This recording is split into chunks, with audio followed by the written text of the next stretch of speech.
আজকে তৌহিদি জনতার নামে আজকে মুসলমানদের উপর, মাজারের উপর, মসজিদের উপর, মন্দিরের উপর, গির্জার উপর, মানুষের বাড়িঘরের উপর, মানুষের উপর, সুফি সাধকদের উপর এবং বাউল শিল্পী আমাদের যে মহারাজ আবুল সরকারকে গ্রেপ্তার করা হয়েছে, তাকে একটি গানের আসর থেকে বলা হয়েছে যে আপনার জীবনের নিরাপত্তার অভাব, আপনি আমাদের সঙ্গে আসেন।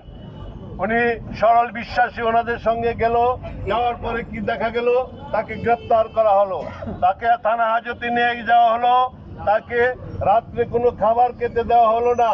ওনাকে যখন ফেরিঘাটে নিয়ে আসা হলো তখন তাকে, সে ক্ষুধার্ত ছিল, সে খাবার চেয়েছে, তাকে খাবার দেওয়া হয় নাই।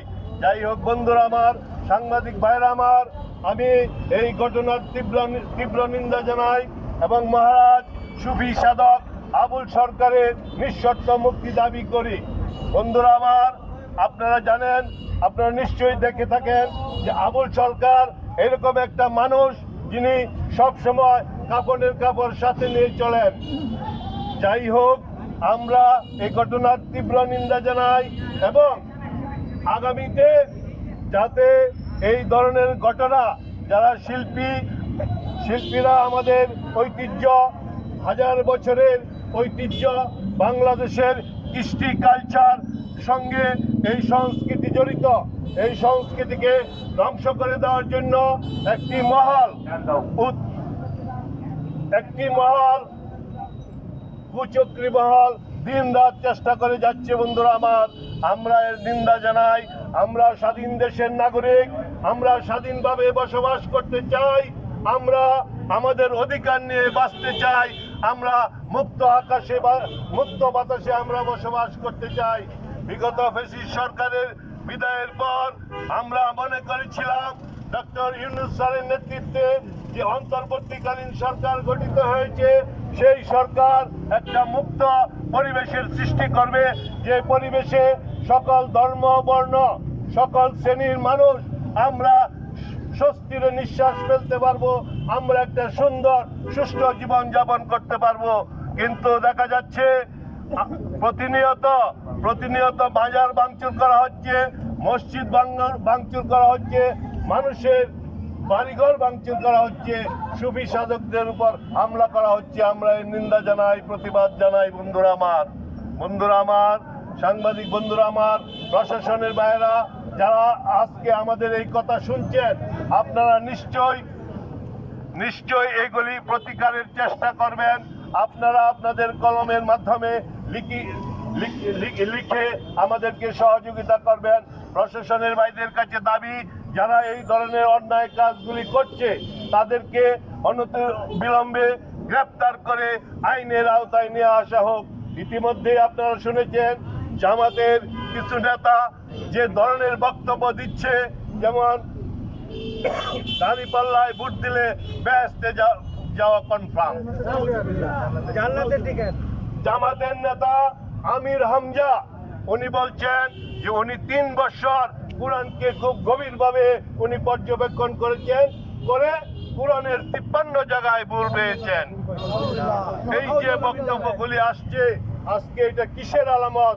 আমরা এর থেকে পরিত্রাণ চাই। ভাইরা আমার, আপনারা আরো লক্ষ্য করেছেন জামাতের এক নেতা চট্টগ্রামে গত 5 দিন বক্তব্য দিয়েছেন যে প্রশাসন ওনাদের আন্ডারে নিয়ে আসবেন, ওনাদের কথায় প্রশাসন চলবে, ওনারা যাকে বলবে তাকে গ্রেপ্তার করতে হবে, ওনারা যাকে বলে তাকে জেলে নিয়ে যেতে হবে। এই যে একটা অবস্থা, এই অবস্থা থেকে আমরা এই দেশের মানুষ মুক্তি চাই, আমরা মুক্তি চাই এবং আবুল সরকারের নিঃশর্ত মুক্তি চাই। এই বলে আমি আমার বক্তব্য শেষ করছি।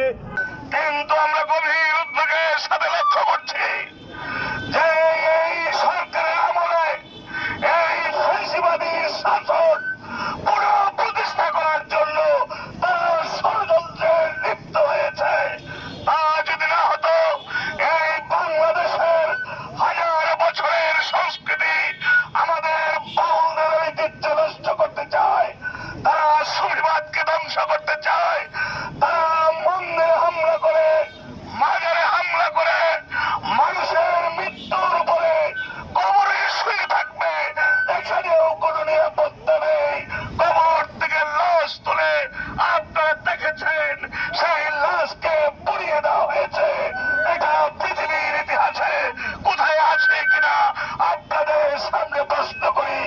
বাউলতা ন্যায়সঙ্গত দাবিতে মানিকগঞ্জে দাঁড়িয়েছিল, তাদেরকে কিভাবে অপমান করে পানিতে ফেলিয়ে পিটিয়েছে। এই কোন বাংলাদেশ আমরা কায়েম করতে যাচ্ছি? কারা এটার নায়ক? এদেরকে চিহ্নিত করুন এবং এদেরকে বয়কট করে অবিলম্বে এই ইন্ডিয়ার গভর্নমেন্টকে জরুরি ভিত্তিতে একটা নির্বাচনের ব্যবস্থা করে একটা গণতান্ত্রিক সরকার প্রতিষ্ঠার আহ্বান জানিয়ে আমি আমার সংক্ষিপ্ত বক্তব্য শেষ করছি।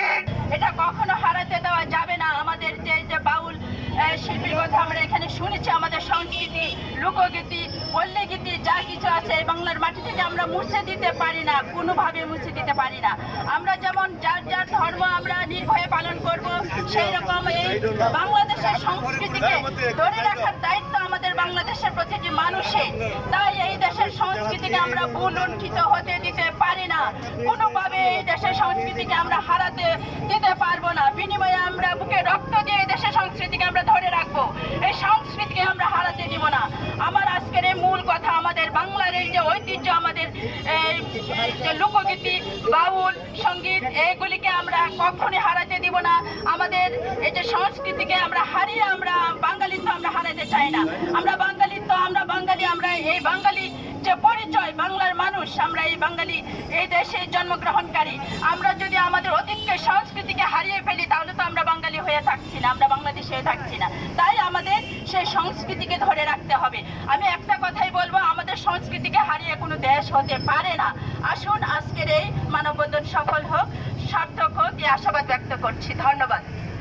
আজকে আমাদের উপরে এত জুলুম অত্যাচার, আমরা মাননীয় প্রধান উপদেষ্টার কাছে, সকলের কাছে আমরা নিবেদন করব, আমরা যেন সুখ শান্তিতে আনন্দে এই দেশে বাস করতে পারি। নিরহ মানুষের উপর অত্যাচার, অন্যায় এগুলি আমরা চাই না। আমাদেরকে শান্তি রক্ষার জন্য আমরা সকলেই আবেদন করিলাম, আমাদেরকে সুন্দর সুষ্ঠুভাবে রাখার জন্য অনুরোধ করলাম। বাংলাদেশে বর্তমান যে সিচুয়েশন চলছে, ধর্মের নামে, ইসলামের নামে যে উগ্রবাদ এবং উগ্রবাদের যে বিস্তার ঘটছে সারা দেশে, এবং এটার প্রতিফল হিসেবে আমরা দেখতে পাচ্ছি বিভিন্ন দরবার ও মাজার শরীফে হামলা, মুক্ত চিন্তা এবং বাংলাদেশের যে আবহমান সংস্কৃতি, হাজার বছরের যে সংস্কৃতি, সেই সংস্কৃতি লালনকারী যারা, তাদের উপরে যে হামলা, এই হামলাটার জন্য নিন্দা জানাচ্ছি আমরা। এবং সুফি সাধক এবং বাউলদের উপরে যে ধরনের অত্যাচার চলছে, এবং সবচেয়ে দুঃখের বিষয় যে ইসলামের নাম নিয়ে, তৌহিদি জনতার নাম নিয়ে প্রকৃত ইসলামটাকে, প্রকৃত ইসলামের সৌন্দর্যটাকে তুলে না ধরে, সেই উগ্রতাকে তুলে ধরে যে ধরনের কাজগুলো করা হচ্ছে, এটা কখনোই প্রকৃত ইসলাম না। ইসলাম এই ধরনের কোনো কাজকেই সাপোর্ট করে না। আমরা এই উগ্রতার প্রতি, এই ধর্মান্ত যারা আছেন, ধর্মের নামে ধর্মের দোহাই দিয়ে যারা এই কাজগুলো করছেন, সেই তীব্র নিন্দা জানাচ্ছি। দরদিয়া দরবার শরীফের পক্ষ থেকে আমি এসে এদের সঙ্গে বাউলদের যে অনুষ্ঠান, সেখানে সম্মতি প্রকাশ করছি এবং সকলেই যেন সুন্দরভাবে এই আয়োজনটা করতে পারে, সেজন্য সবাইকে আবার আহ্বান জানাচ্ছি। এবং আবুল সরকার সহ যারা মুক্ত চিন্তার বিভিন্নভাবে জালিমের মধ্যে পড়ে গেছেন, তাদের আমি মুক্তির দাবি করছি। সংগ্রামী বন্ধুরা, আমরা সাংস্কৃতিক কর্মী, সারা রাত্র ব্যাপী যখন আমরা প্রোগ্রাম করি, শীতের কুয়াশা আমাদের উপর ঢেলে যায়, একটা শিল্পীর জীবন হয় খুব কষ্টে। তার ওই প্রেক্ষিতে আবুল সরকারকে দেখা গেছে একটা পালা গান করতে গিয়ে তাকে গ্রেফতার করা হয়েছে। বন্ধুরা আমার, আপনারা জানেন স্বাধীনতা যুদ্ধের পর থেকে প্রত্যেকটা দেশেই একটা কালচার থাকে, একটা সংস্কৃতি, তাদের নিজস্ব একটা ঐতিহ্যের সংস্কৃতি থাকে। তা আমাদের দেশেও আছে একটা মুষ্টিমেয় গোত্র। এই গোত্রটা চাচ্ছে না কখনো এই বাংলাদেশে সংস্কৃতি কালচার হোক।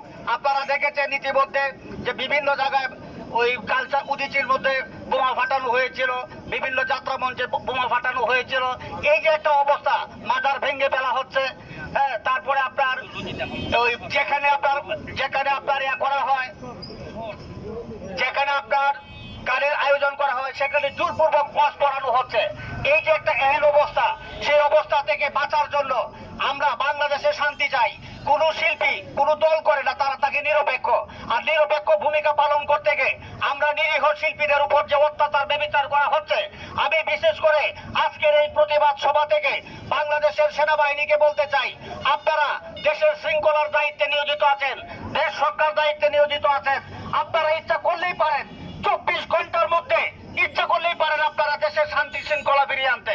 আপনারা ইচ্ছা করলেই পারেন প্রশাসনের লোকেরা এই বাউল সমাজকে রক্ষা করতে।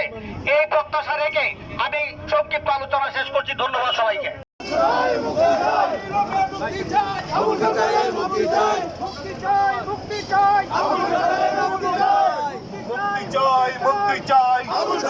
মুক্তি চাই সুফি শাসক আবুল সরকারের মুক্তি চাই আবুল সরকারের মুক্তি চাই দিতে হবে আবুল সরকারের মুক্তি চাই দিতে হবে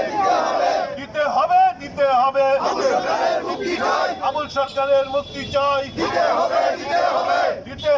দিতে হবে